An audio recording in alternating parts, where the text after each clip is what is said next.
Start. सभापति महोदय, मैं रक्षा मंत्रालय की मांगों का समर्थन करने के लिए खड़ा हुआ हूँ। वर्तमान घटनाओं से पता चलता है कि संसार का हर देश अपनी सुरक्षा के बारे में चिंतित है और उसके लिए हर प्रयत्न कर रहा है। इस दृष्टि से अन्य देशों की तरह हमारे देश में भी रक्षा मंत्रालय का महत्व है। मुझे इस बात की खुशी है कि जहां अन्य मंत्रालयों की उनके पिछले साल के कामों के बारे में काफ़ी आलोचना हुई है, वहां इस मंत्रालय के कम आलोचना हुई है। इससे पता चलता है कि इस मंत्रालय ने पिछले साल अच्छा काम किया है। मोटे तौर पर किसी भी देश की सुरक्षा नीति का लक्ष्य यह होता है कि दूसरे देशों, खास तौर से पड़ोसियों देशों के साथ मित्रता के संबंध स्थापित हों और हम एक दूसरे के मामलों में हस्तक्षेप ना करें। लेकिन उसके साथ यह भी जरूरी होता है कि हम अपने देश की सीमाओं और अखंडता की रक्षा करें। इसलिए हमारे देश का यह कर्तव्य हो जाता है कि हम अपने पड़ोसियों के कार्यों पर पूरी नज़र रखें, क्योंकि आज तक हमारे देश पर जो संकट आए वे हमारे पड़ोसियों से आए हैं। 1965 में पाकिस्तान के साथ जो लड़ाई हुई और उसके बाद ताशकंद में जो समझौता हुआ, वह सिर्फ कागज़ पर ही रहा। पाकिस्तान ने उस पर कोई अमल नहीं किया।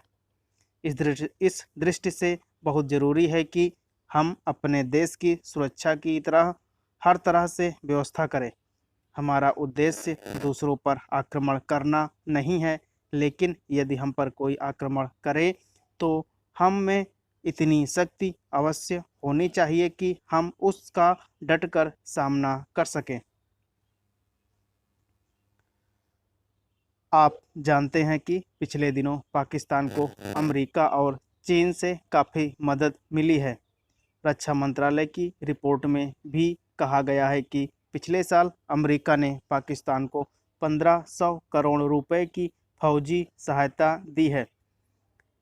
आज जहां हम फौजी सामान के लिए अपने कारखानों की मदद से अपनी शक्ति बढ़ाने का प्रयत्न कर रहे हैं, वहां पाकिस्तान संसार के देशों से फौजी सामान खरीद रहा है। अपनी नीति के कारण वह सब देशों से लाभ उठा रहा है। मेरा सुझाव है कि हम सभी को भी अपनी शक्ति बढ़ाने के लिए संसार के अन्य देशों से अधिक फौजी सामान खरीदना चाहिए। आज तिब्बत की सीमा पर चीन की 1.5 लाख फौज खड़ी है।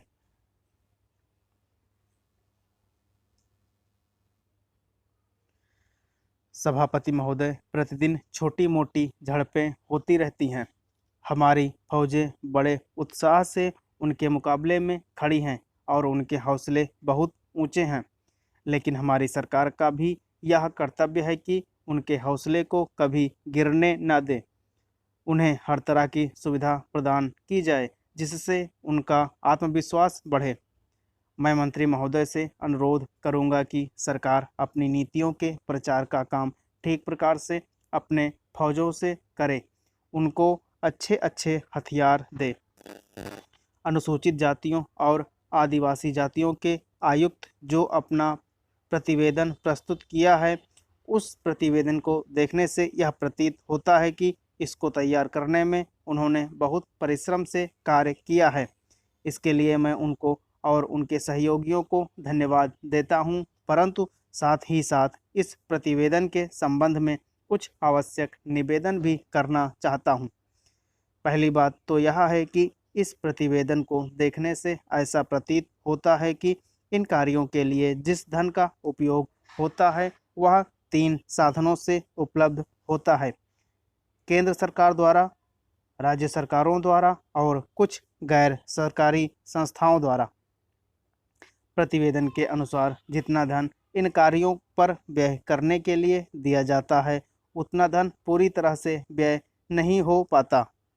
मैं यह नहीं कह सकता कि आवश्यकता से अधिक धन दिया जाता है या कार्यकर्ताओं को वह धन प्राप्त ही नहीं होता, जिसके कारण से वह बिना खर्च हुए बच जाता है। मैं तो यह चाहता हूँ कि जितना धन दिया जाता है उसका पूरा उपयोग हो और आयुक्त को यह ना कहना पड़े कि इस सरकार कार्य के लिए जितने धन की आवश्यकता थी उतना धन नहीं मिल पाया और विवश होकर हम उस कार्य को बीच में ही रोकना पड़ा। जहाँ तक राज्य सरकारों का संबंध है, बहुत सी राज्य सरकारें अभी तक इस कार्य में असावधानी से काम ले रही हैं और इस कार्य की उपेक्षा की दृष्टि से देखती हैं। आयुक्त ने इस बात की शिकायत की है कि बहुत सी राज्य सरकारों ने अनेक पत्र भेजने के बाद भी अभी तक अपनी रिपोर्ट नहीं भेजी है। मैं चाहता हूं कि सरकार इस तरफ निष्ठापूर्ण पूर्वक ध्यान दे। राज्य सरकारों पर दबाव डाला जाए कि वे इस दायित्व के प्रति सचेत हों और आयुक्त को उनके कार्य में पूरा सहयोग प्रदान करें।